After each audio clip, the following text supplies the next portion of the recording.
Hôm nay tôi sẽ giới thiệu với mọi người một loại củ, đó là củ máu ngựa. Đồng bào Mông ở vùng biên giới phía Bắc thường dùng loại củ này để chữa ho rất là tốt.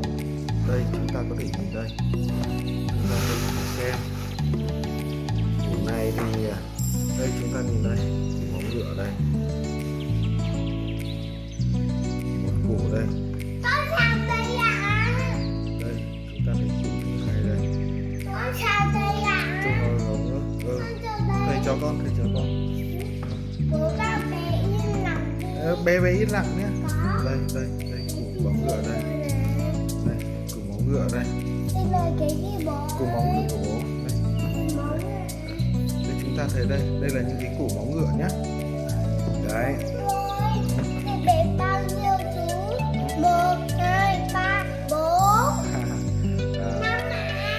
5 củ.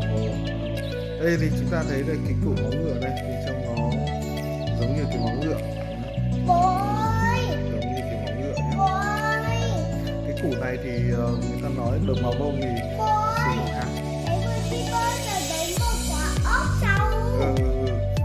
thì cái củ này nó có tác dụng chữa ho rất là tốt. Đấy, thì đồng bào Mông thường dùng cái củ này để chữa ho.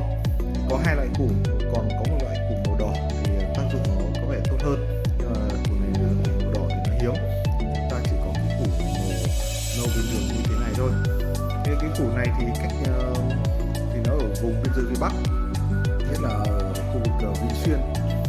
Thì củ này thì ngày xưa người ta còn có thể ăn để chống đói, ăn để chống đói.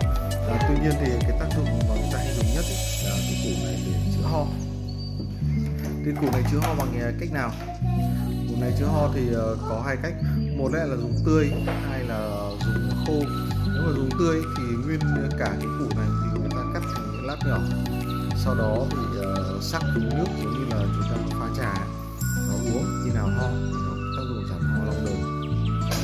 Thế còn cách dùng khô thì ta cũng đơn giản thôi, cũng giống như là pha trà, thái nhỏ ra phơi khô và đến lúc rồi thì ta hãng trà, thì ta hãng giống như hãng trà và chúng ta uống. Thế còn cách bảo quản, nếu mà phơi khô, cắt nhỏ phơi khô thì ta có thể bảo quản lâu.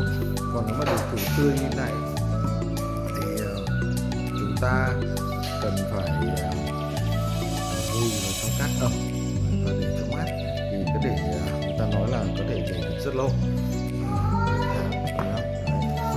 Chúng ta có thể củ ngựa này, chân rất giống cái máu ngựa. Rồi, xin mọi người đã quan tâm theo dõi. Xin tạm biệt. Nhà có cháu nhỏ đó làm phiền một chút, mong mọi người đừng cảm. Rồi, xin cảm ơn.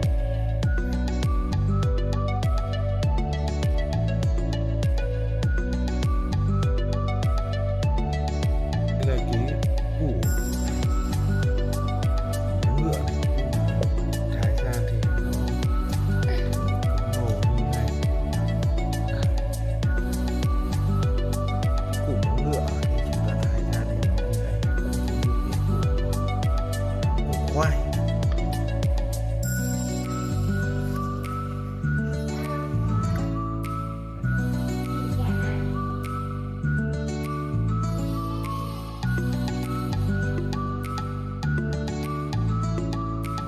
Phơi khô thì trông nó như thế này.